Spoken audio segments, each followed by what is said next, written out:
Des travaux dominés par la pandémie et ses effets sur tous les schémas et fonctionnements de l'UA et de ses membres, et la tenue de ce conseil exécutif et l'élection pour la première fois en mode virtuel des membres de la commission sont entre autres des conséquences des bouleversements engendrés par cette pandémie. Et pour y faire face, l'Union africaine s'est mobilisée en mettant en place une riposte via une stratégie basée sur la coordination efficace des États africains et ses partenaires, avec notamment la création d'un fonds Covid, l'acquisition du matériel médical, sans oublier l'atténuation des conséquences économiques. Une réponse qui a d'ailleurs permis au continent de limiter la circulation du virus, selon Mahamat Moussa Faki, qui rappelle toutefois que le défi principal demeure désormais l'acquisition du vaccin.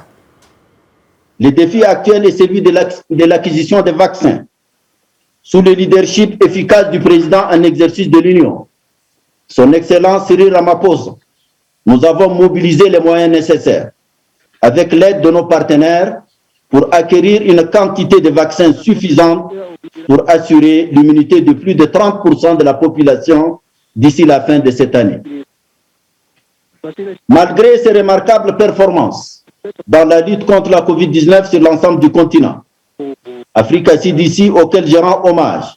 reste confronté à une pluralité de défis en lien avec le renforcement de ses capacités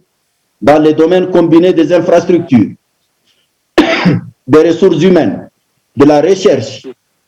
de la production de vaccins et de produits pharmaceutiques. Faire des CDC Africa un centre d'excellence à tous égards devra rester pour les États membres et pour l'Union une priorité de premier ordre. Les moyens financiers et humains approuvés devraient être mobilisés en conséquence.